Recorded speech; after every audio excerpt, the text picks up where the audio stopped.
The video is called Why I Think All Telepaths Should Die, Charles Xavier. Video by 𝙏𝙖𝙡𝙠. I want to start out this video by making a formal apology to all telepaths out there. I would never make an apology to a telepath, but I'm willing to hear why he feels so compelled to after his prior videos. My comments were bigoted and mutant and metaphobic. I absolutely would not have a problem with a telepath dating my child. Telepath dating your kid is crazy. Telepath dating your kid is crazy. I would never subject my flesh and blood to having their brain tickled by people who, he gotta be, he's about to pull an okie doke, bruh. He's gotta pull an okie doke. What am I saying? Oh shit. Get out of my head. Oh shit. Hold on. Almost forgot.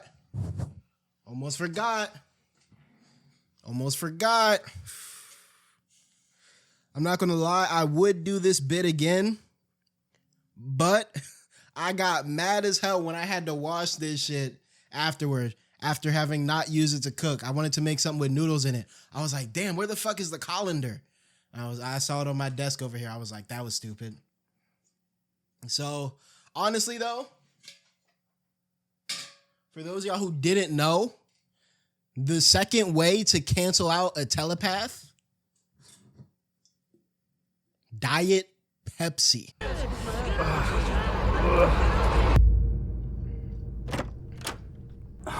Where am I? Take my helmet, child. Magneto? But you'll die. Shit. My brains have already been Damn, that nigga hair clean as shit under the helmet. I know he got silk on the inside of the helmet, bro. No way his shit is that wavy off regular, bro. No wonder he protecting his head so much. That shit is not for Charles, bruh. That shit is to protect the texture of his hair, the fullness and volume of his hair. rambled. I've been sleeping with Xavier What the fuck? Is this something that people actually be shipping? I could see it. I could see people shipping. Wait. You know what? Let's keep it pushing. Protected for years. You need to carry out our mission. Kill all telepaths. Charles Xavier telepathically forced me to not include him in the previous video, but I have some protection now, you bald weirdo. What does it say about you? Let's talk about it. Bald head ass nigga. I'm not gonna lie.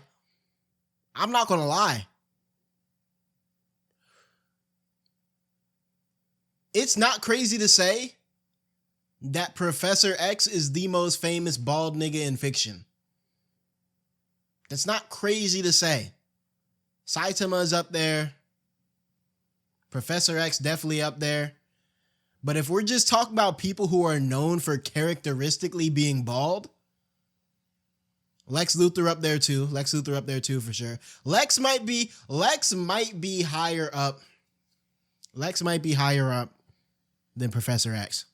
But all I'm saying is that Professor X is a top 3 bald nigga in terms of pure popularity. If I was bald, I wouldn't stand for that, you know? Honestly, I think he does the bald community a huge disservice. And I think they should give him hair.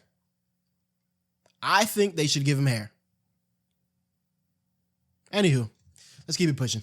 The most stable current relationship you have is with a man who wears an anti-telepathic helmet around you. I'm not gonna lie. You could tell this nigga a mutant. Golly. That boy got a full supercomputer in his cranny. Like, look at the shape of his shit, boy. That shit looks special. Look at how far up his brow ridges go. Disgusting. Really, everyone in the X-Men should wear some protection. I mean, there's a reason why the X-Men are so damn freaky. Sleeping around with each other like some damn college kids while they're in their 40s or 200s if you're a mangy mutt. Xavier is absolutely... Why they get Logan so caked like that?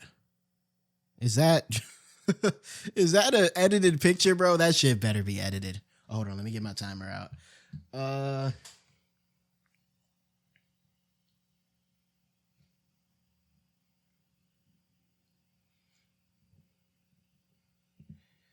I'm gonna go 40 again. This canon, that's canon cake right there. Oh shit. Shout out Logan, man. Xavier is absolutely 100% scrambling their brains. He is the mutant version of P. Diddy. He even has his own brand of cocoa and baby oil on deck. No other mutant team has freak-offs like the X-Men, and that's because Magneto ran his Brotherhood legit. Okay, let's analyze the Magneto squad. We got Magneto, there go Blob over there. I think there go Toad, Quicksilver. Is that Wanda up there in the top corner? I can't really see because it's blocked off. And I don't know, is that supposed to be Gambit? I don't really know who bro is next to him. But I'm not going to lie, as I've grown older and as I've grown more mature, I was about to say I fuck with Magneto more than I fuck with X. That would be cap. I think I just don't fuck with them equally. You know what I mean? Like growing up, I fell into the propaganda. You know, my brain got scrambled by the telepaths. I believed that Professor X was a good guy. And then I really started thinking about the implications of what bro was doing. And I was like, nah, he's right there with his boy, bro. One thing about Magneto that I'll always respect, though, is that at least Magneto does it straightforward. And maybe that's the result of his powers, right? He has a very physical ability. His ability is like physically manipulating something which is a physical property of things, right? Magnetism. But with Magneto is always in your face, bruh. He's going to tell you he don't fuck with you.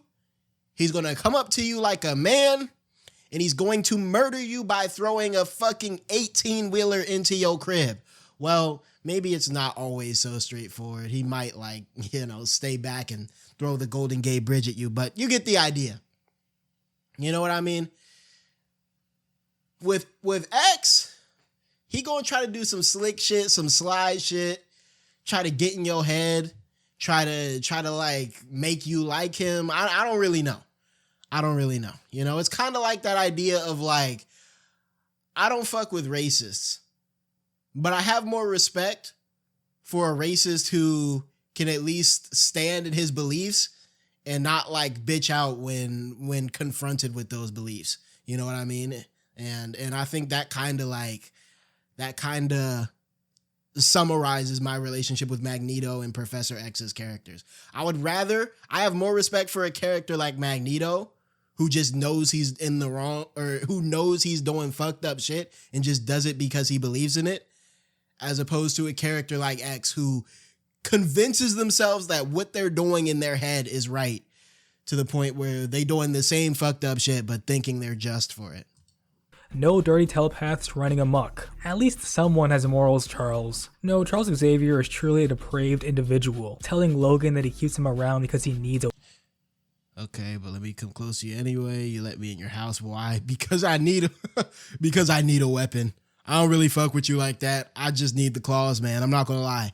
Isn't Logan the one they be sending out to like smoke the mutants that are too dangerous too? Like if you awaken a mutant ability and you pop up on his little radar, bleep, bleep, bleep, bleep, bleep. Uh-oh, you have the kill people when you look at them ability. They'd be like, yeah, just send Logan out to handle that shit, bro. He got it. Weapon, telepathically forcing his girlfriend to not break up with him. And Yo, some of these old comic screenshots do not be doing these characters any favors, bro. Please don't make me choose between us and our goal. No, I will not let you leave me. Meow, meow, meow, meow. Oh, that's actually very evil though. That's like literal brain word I can't say on YouTube. Wow. Who is this too? What is up with the Marvel writers and redheads? And even using his telepathy to shut off Jean Grey's abilities as a child. Okay, I mean, I'm not mad at that. Like, it's an invasion, but also it got another telepath up out of here. So, it's like you got to take the good with the bad. I bet if you were really like that, if you were really just, you would use your abilities to shut off your own abilities. I bet you won't do that, Professor X. Like, if you really like that, if you really down for the cause, I bet you won't shut off your own shit. That boy try to talk him into it. That last one might actually be a good thing though. 16-year-old Jean Grey was a demon, but it all makes you wonder why the hell anyone would trust this man. Not only is he a deadbeat. What the Dad, can you raise me? Yo, I'm not gonna lie. This is the high top of fucking hell. This dude saw his pops, saw his genetic future of having no hair, and said, fuck it, I'ma ball out while I still can, and I kind of respect it. Hell, I didn't even know this nigga had a son. Who is this? Check out this video on that. But every single relationship he has with— I'm not gonna lie, you letting Professor X backhand you in your shit, bro? Golly, how did he even gather enough power to do that? Isn't he supposed to be sitting down? Whether it be with his surrogate son Cyclops or the mother of his real son Legion, Xavier has used his freaky ass abilities to make them do whatever he wants them to. I was honestly pretty harsh on Miss Martian in the last video. I don't think you were harsh. I think you were fair. I think you were very fair, honestly.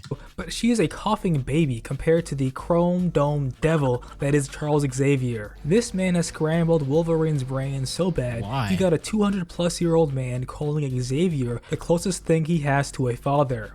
Yo, so is it canon that he be toying in their head to make them feel like closer to him?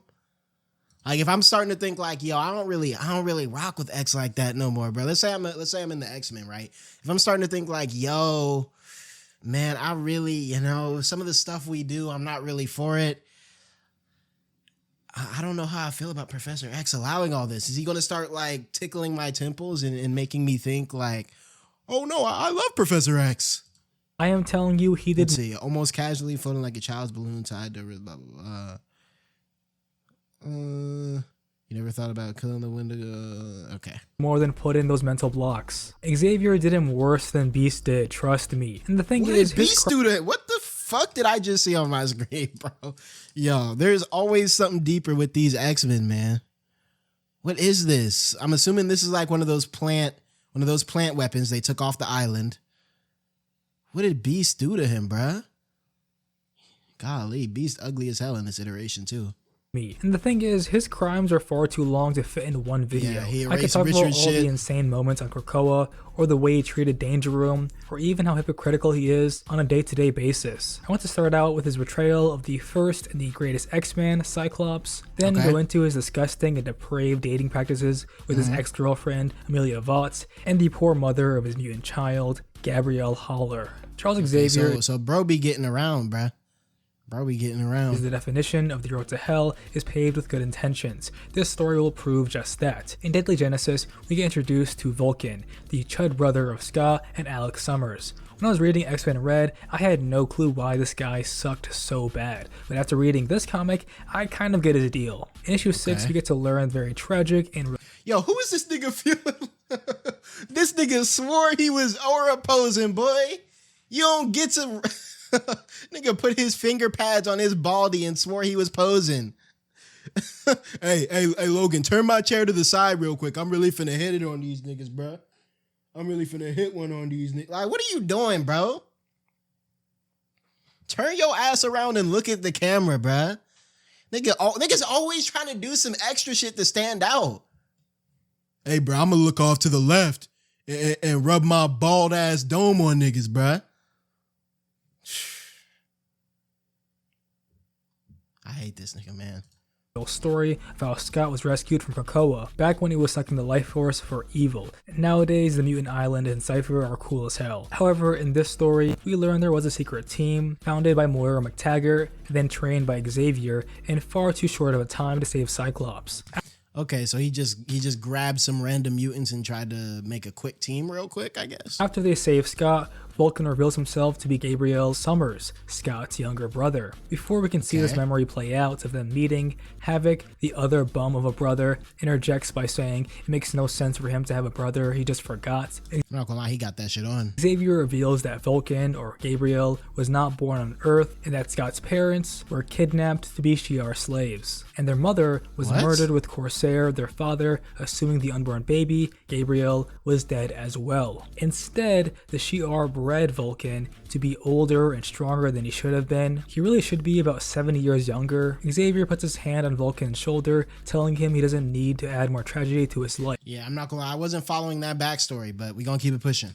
Since in this story, Vulcan has been itching to kill everyone, especially Xavier, for all of his nasty telepathic crimes. Vulcan tells him he can't convince him without his mental powers, and he commands him to show the real history of what happened. Xavier tells Rachel to look into his mind to find Scott's real memories of Krakoa. They won't be in Scott's mind, and soon you'll see why. Scott takes the jet back to Wait, did he pluck the memories clean out of bro's mind to get him here in the first place? Xavier and tells him what happened. The young X-Men team, too naive, too untrained, hastily sent to their suicide, were killed immediately. Scott is clearly guilty as his powers are not working, and he let his own brother die mere moments after meeting him.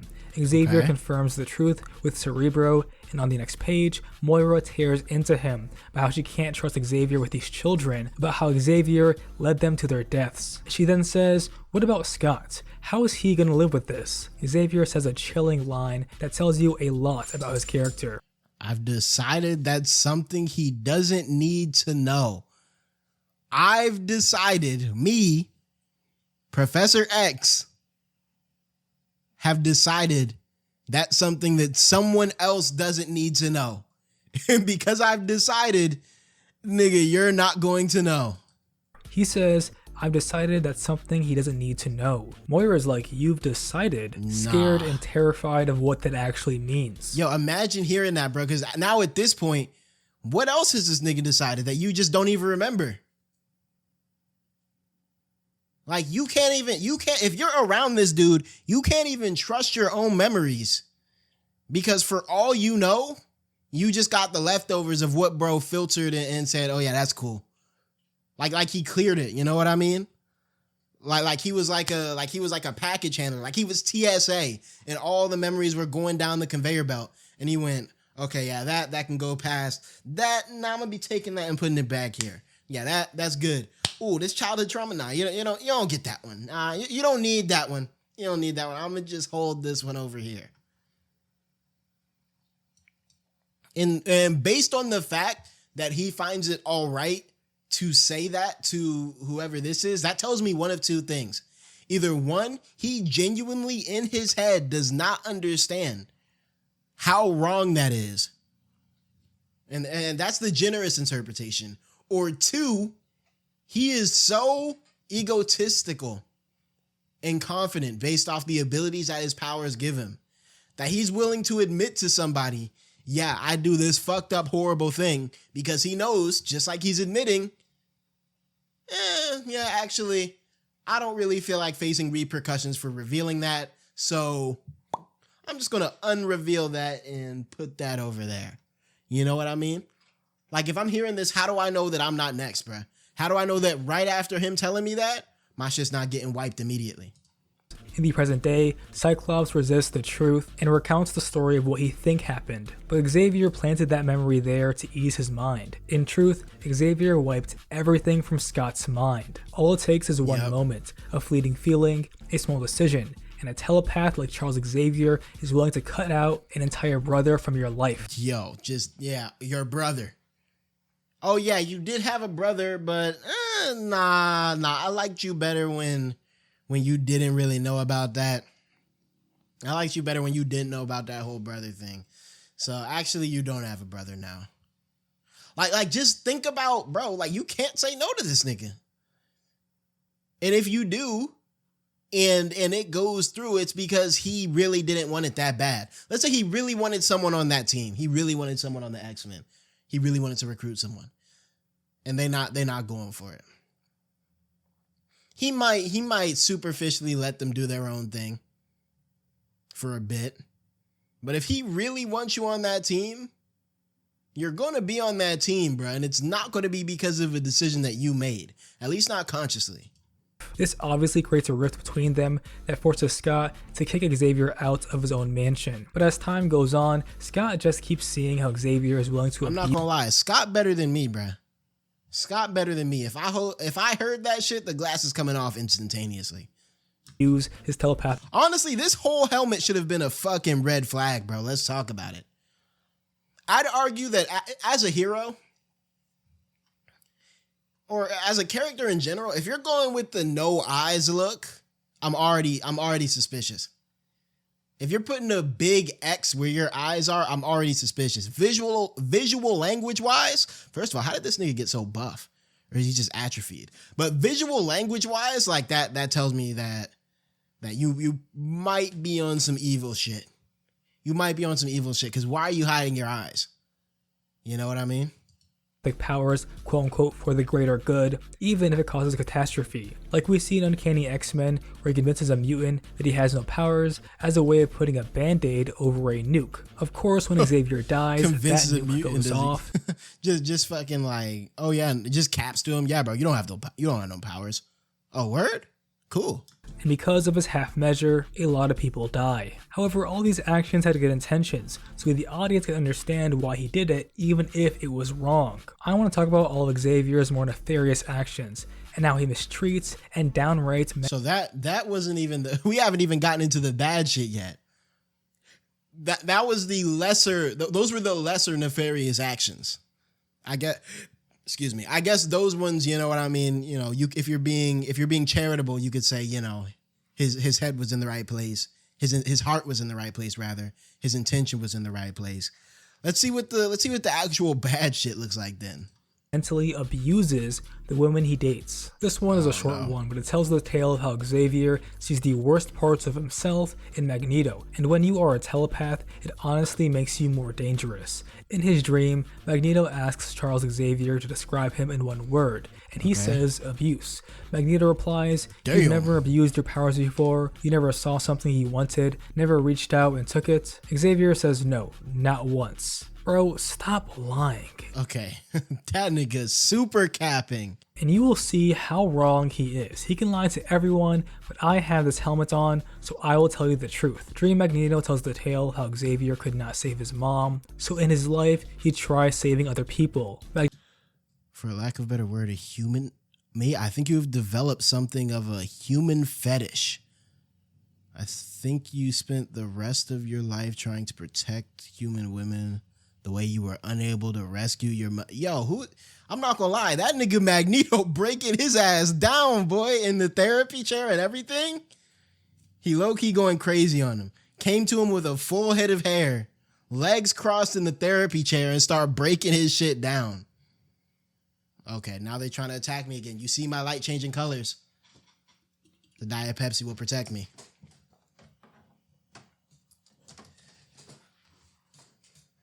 Magneto even calls his relationship with the mother of his child, Gabrielle Haller, 𝙏𝙖𝙡𝙠, and that he lost interest after she stopped needing him. We'll come back to her because that relationship gets so much worse. However, this comic chronicles all of his relationships, and we stumble upon one most of you probably have not heard about, Amelia Vaught, who is What? This nigga can grow. Oh yeah, never grow that beard again, my boy. What the hell?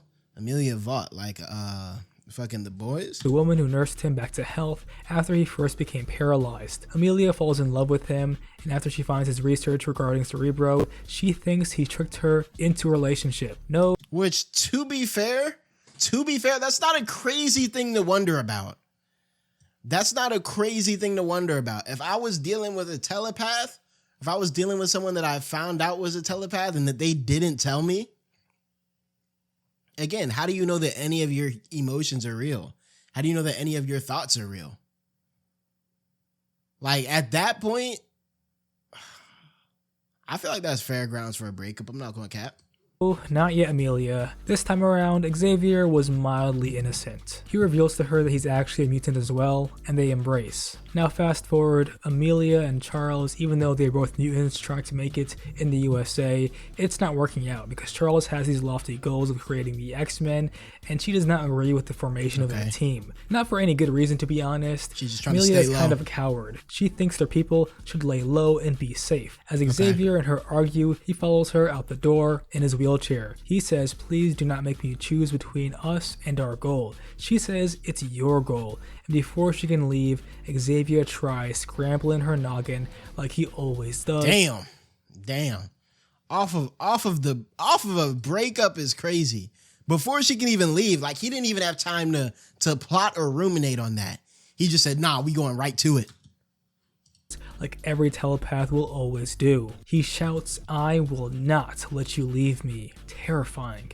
Xavier wasn't quite the monster he is today though, so he let go of her mind pretty quickly. However, Amelia knew what he did and yeah, I'm not gonna lie, he deserves that smack, bro. Smacked the dog shit out of his ass. Smacked the shit out of him. My question is, what would have happened here if he did not let go? This is why you cannot date a telepath. You make one wrong move and they will lobotomize you. Now in his dream, Xavier self-flagellates about how this goes against everything he believes in, but let's be he's gonna do it again and again and again. Real man, this is not the first nor will be the last time he has abused his telepathic abilities. Now I covered most of the storyline in my Legion video, which I should do a part 2 on. However, I want to look at this from the perspective of Gabrielle Haller, a woman who honestly went through something similar like Nikki did in Obsession. If you believe in being overly dramatic, I'm honestly understating how twisted this entire thing is. Is he finna possess somebody? Is this another one of his relationships? Magneto and Xavier met each other in Israel. It's where Claremont drew a lot of his politics from when writing the two characters, as he grew up there as a I'm not gonna lie, they hitting that pose in that one. They hitting that pose in that one. Magneto definitely carrying with the cape. Magneto definitely carrying with the cape, but they kind of hitting that shit. As he grew up there as a child. In this story, Xavier is initially called there to help Gabrielle out of a catatonic state from the referral of Moira McTaggart. Now, Daniel Shamron thinks Xavier is doing the work of a psychiatrist, but he's actually using his telepathy to wake her up. What's important to note is that her mental state seems to be stuck in the past, when she was a child. Now, it's not explicitly said, but she was What the fuck is that?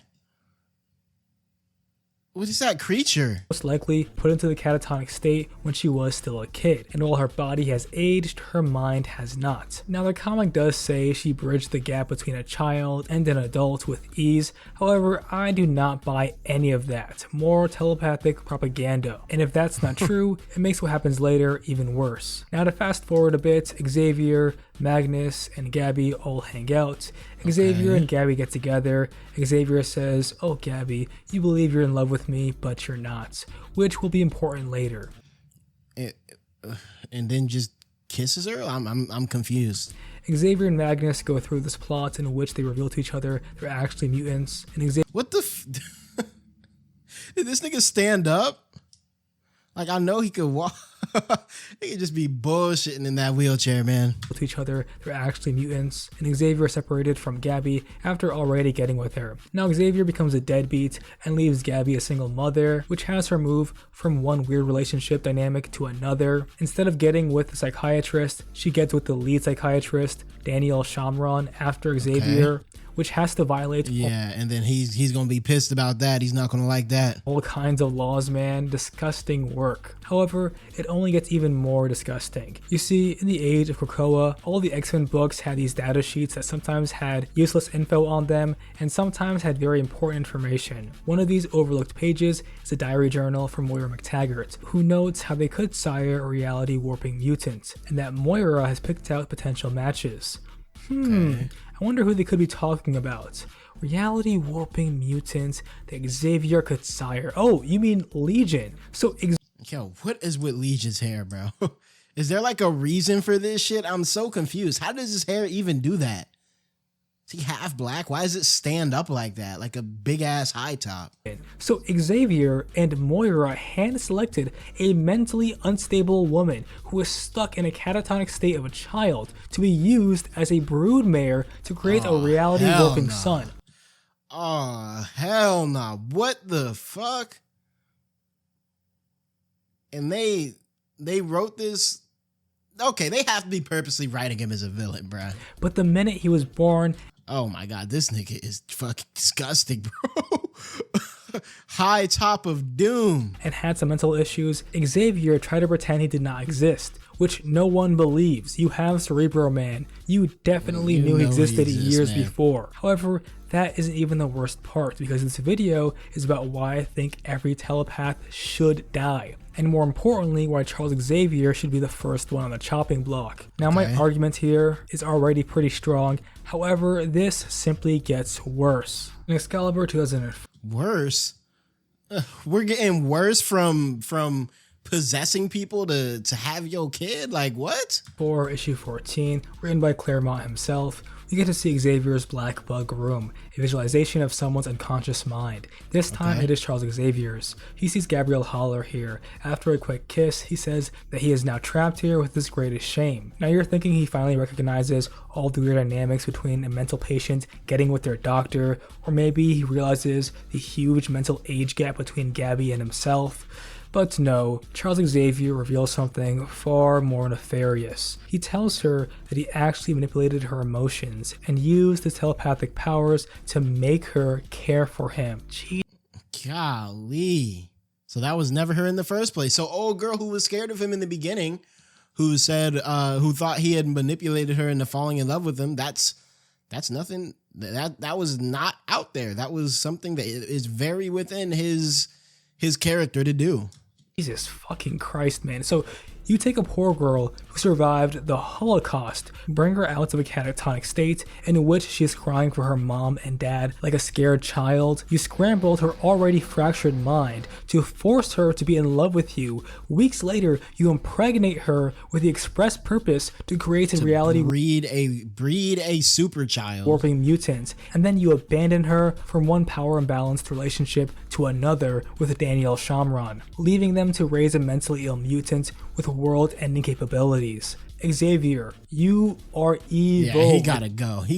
This is like this is like low-key, like, damn, I can't think of many Marvel villains, many villains in general that really put up numbers this bad. Truly evil, man. There are no jokes I can make, nothing I can say to make this funny. This is sinister stuff, man. I talk about how Wolverine is able to rationalize pretty evil actions, but Xavier does it even faster and far more elegantly. He tells the stream version of Gabrielle that he took advantage of her, and she says if she wanted to, she'd fight him off, which is some victim-blaming trash I'd only expect from Deathstroke, not the leader of the X-Men's unconscious mind. At the end of Dream Gabby trying to relieve his pain, he says, does atonement count when it's in your dreams? No, it does not. You are still evil, man.